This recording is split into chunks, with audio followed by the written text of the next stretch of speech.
बिस्मिल्लाहिर्रहमानिर्रहीम, अस्सलामु अलैकुम। मैं हूं करामत मुगल और मेरे साथ हैं ईसा नकवी। नकवी साहब, रिचर्ड ग्रेनेल के ट्वीट्स आए तो पूरे मुल्क में उस पर बहस शुरू होगी। ये डर कौन गया है? हुकूमत से मामला मिसकैलकुलेट हुआ है। सही। इनको ये लगा था कि जनाब हम ये कोई मामला और चल रहा है, डिप्लोमेसी की नज़ाकतें और होती हैं। ये जो 15 दिसंबर के बाद हुकूमत ने कैंपेन लॉन्च की, पहले कैंपेन के हिस्से में पहले भी बात कर चुका हूँ। कैंपेन के हिस्से क्या थे? पहला हिस्सा ये था कि भाई ये तो नकली बंदा है, ये रिचर्ड ग्रेनेल है ही नहीं। सही। ये ट्वीट्स उसके नहीं है, ये ट्वीट्स तो पीटीआई का कोई बंदा कर रहा है, कोई लाला मूसा जेलम खारिया में बैठा हुआ। साजिद तारा ने कहा था कि लोन वो ट्वीट्स थी भी वैसी लगता था पीटीआई का बंदा ही कोई कर रहा है, कि कोई पीटीआई का बंदा ही फेक अकाउंट से कर रहा है। लेकिन हमें तो फ्रॉम डे वन जो उसको लोग फॉलो कर रहे थे उस अकाउंट को, यानी पाकिस्तानी नहीं जी, अमेरिकन कांग्रेसमैन, सेनेटर, कितना कुछ कर रहे तो वो लोग कर रहे थे, तो हमें तो अंदाजा था। दूसरा इनका हरबा क्या था? इन्होंने कहा कि नहीं यार, इसका तो डोमेन ही नहीं है। सही। वो अंग्रेजी में कहा था ना कि वेनेजुएला के लिए और नॉर्थ कोरिया के इंक्लूडिंग समेत दुनिया के हॉटेस्ट स्पॉट्स के लिए जो है वो मंदूब है। वो दूसरा भी वो हो गया। तीसरा उन्होंने कहा कि जनाब ये पैसे खाता है।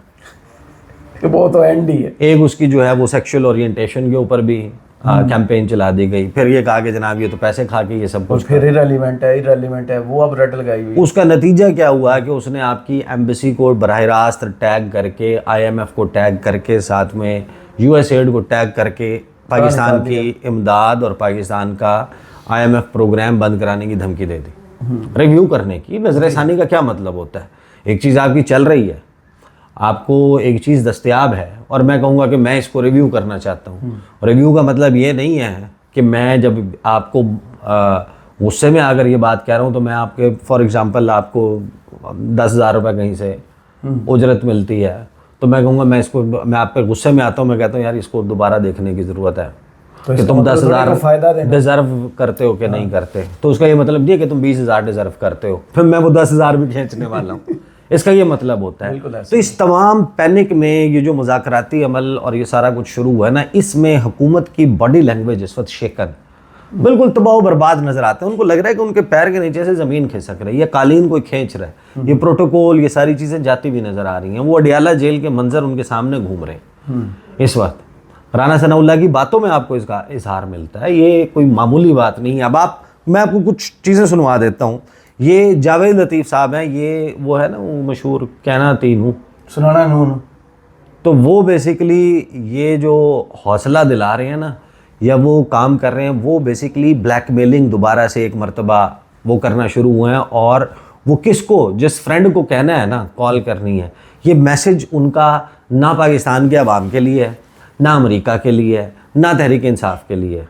ये मियाँ जावेद लतीफ़, स्पोक्स पर्सन ऑफ मियाँ मोहम्मद नवाज शरीफ, वो नवाज शरीफ जिसके बारे में अभी एक प्रोपेगेंडा चल रहा है कि वो बड़े नरम दिल इंसान है और वो जनाब सियासी हल चाहते हैं और इस्तेहकाम चाहते हैं और फलां चाहते हैं, तो अपने लिए अब कोई ऑप्शन वो तर्जुमान साहब जो हैं वो कहते क्या है, जरा सुने। कोई हमें डॉलरों के बदले बेगैरती सिखाए, कोई हमें डॉलरों के बदले डेवलपमेंट का ऐलान करे, हम डॉलर नहीं, हम फंदा झूलेंगे मगर अपनी आजादी पे कंप्रोमाइज नहीं करेंगे। ये ना गुसल वाले फटे पे लिटा के जाएंगे।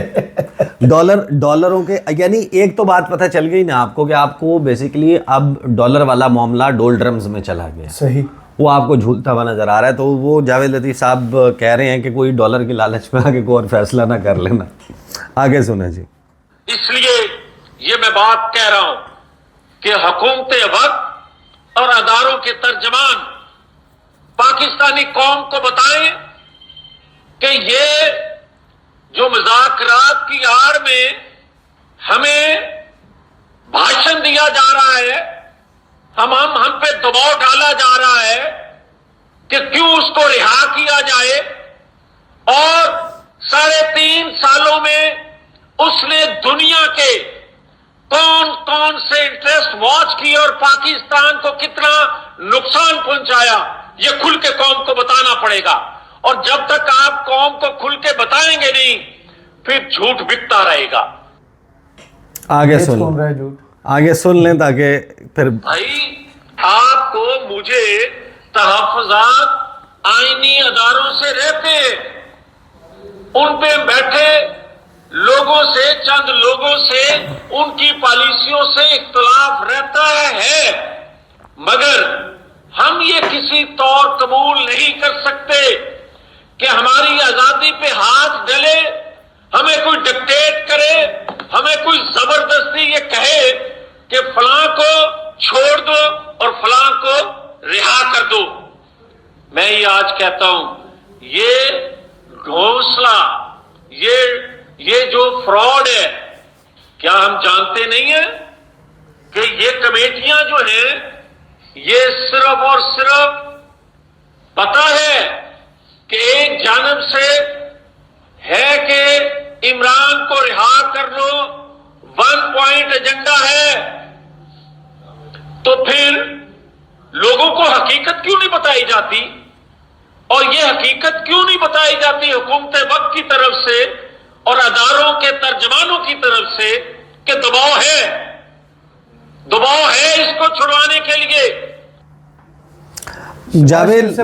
जावेद लतीफ़ साहब जो हैं, उनकी गुफ्तगू का जो सबसे आसान खुलासा है, या टू समराइज इट, वो ये कह रहे हैं कि रावी चैन ही चैन नहीं लिख रहा।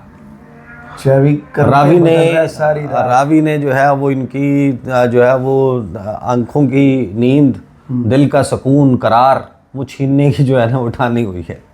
इस वक्त रावी जो है वो उसमें तलातुम बरपा है और सूरत हाल बड़ी ख़राब है। सही। हुकूमत जो है उसको मालूम है कि उसकी लाइफ लाइन्स जो ओरिजिनल लाइफ लाइन्स होती हैं, स्ट्रेंथ होती हैं कि भाई एक अवाम में मकबूलियत भी हो, आपकी अवाम में पजीराई भी हो, आप जो कर रहे हो उसके पीछे अवाम खड़ी भी हो। अभी आप देख लें कि इस सारे मामले में बड़ी, यानी कि ये शर्मिंदगी की बात है फ्रैंकली स्पीकिंग, कि एक किसी और मुल्क से, हज़ारों किलोमीटर दूर मुल्क से पाकिस्तान की हुकूमत या रियासत के ख़िलाफ़ कोई बयान आता है, उसको पाकिस्तान के अवाम अप्रिशिएट कर रहे हैं। और पहली दफ़ा कैन यू इमेजिन कि हमने लूज़ क्या किया, क्या खोया आपने? हमने सिर्फ अवाम खोया। आपने खो ये दिया है कि कोई बंदा राइटली और रॉन्गली, भाई अगर रॉन्गली भी कोई करेगा, जब आपके मुल्क के मुतल्लिक करेगा तो आप तो उसके खिलाफ खड़े होंगे। लेकिन यहाँ पर सूरत हाल ये है कि आप उस नहज पर पहुँच चुके हैं। वो 8-9 फरवरी की रात का असल मामला है ना। आपके पास तो बड़ा आसान रास्ता था। सही। मियाँ मोहम्मद नवाज शरीफ और ये जो इनकी सारी कहानी सुना रहे हैं, ये बुनियादी गलती, जो मेन गलती दुरुस्त करने का वक्त था, उस वक्त को आपने गंवा दिया। वो शहबाज शरीफ की ड्यूटी वो ना लगाते कि जाके लोगों से मिलो, हुकूमत बनाओ, बल्कि वो कहते हैं कि जिनका मैंडेट है उनको मैंडेट। हाँ, तो हुकूमत बेसिकली देखें, अब ये जो डेडलाइन है ये बड़ा मैटर करती है। और रिचर्ड ग्रेनल के ऊपर पाबंदी लगना कि उसके ऊपर बात ना की जाए, वो इस वजह से नहीं है कि आपने रिचर्ड ग्रेनल के ऊपर पाबंदी लगा के कोई कबूतर जो है वो अपनी आंखें बंद कर लेगा तो बिल्ली गायब हो जाएगी। असल मसला ये है कि इस सारे मामले में वो बंदा डेली बेसिस के ऊपर पाकिस्तानी मीडिया की या तो उसको कोई रिपोर्ट ट्रांसलेट करके दे रहा है, या उसको टैग कर रहा है, या उसको बता रहा है, वो हर चीज़ का पर्सनली रिस्पॉन्ड कर रहा है। सही। तो एक बेसिकली सीज़ फायर करने की मेरा ख्याल है कि कोशिश है हुकूमत की तरफ से कि भाई अब अगर आपसे सवाल होगा, दोनों तरफ से आपके लिए मुश्किल सूरत हाल है। अगर आपसे रिचर्ड ग्रेनल के मुतल्लिक सवाल हो कि वो आपके मुतल्लिक ये कह रहा है, आपके मुतल्लिक ये कह रहा है, आपकी हुकूमत के मुतल्लिक ये कर रहा है, इमरान खान के मुतल्लिक, अगर आप उसके ख़िलाफ़ बयान नहीं देंगे तो आपकी कमज़ोरी, आपको लोग कहेंगे कि यार ये बुज़दिल डरपोक डर गए। आपके फॉरेन ऑफिस को जवाब देना चाहिए, फॉरेन मिनिस्टर को देना चाहिए, डिफेंस मिनिस्टर, या फिर वज़ीर आज़म को खुद जवाब देना चाहिए।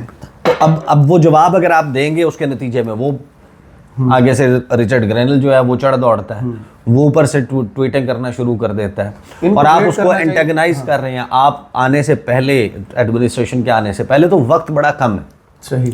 ये 2 जनवरी मुज़ाकरात का अगला स्टेप, उसके बाद जो डेडलाइन है, और डेडलाइन है आपकी 31 जनवरी। क्या इमरान खान ने कहा कि इसको कंक्लूड करें 31 जनवरी से पहले मैं आपको ये बता रहा हूँ कि ये डेडलाइन ना कि 31 जनवरी तो इमरान खान की है, हुकूमत की डेडलाइन 20 जनवरी है। सही। हुकूमत की डेडलाइन 20 जनवरी, और 20 जनवरी से पहले अगर इस मामले को किसी नुक्कर नहीं लगाते तो सूरत हाल तो जूं की तूं बरकरार है।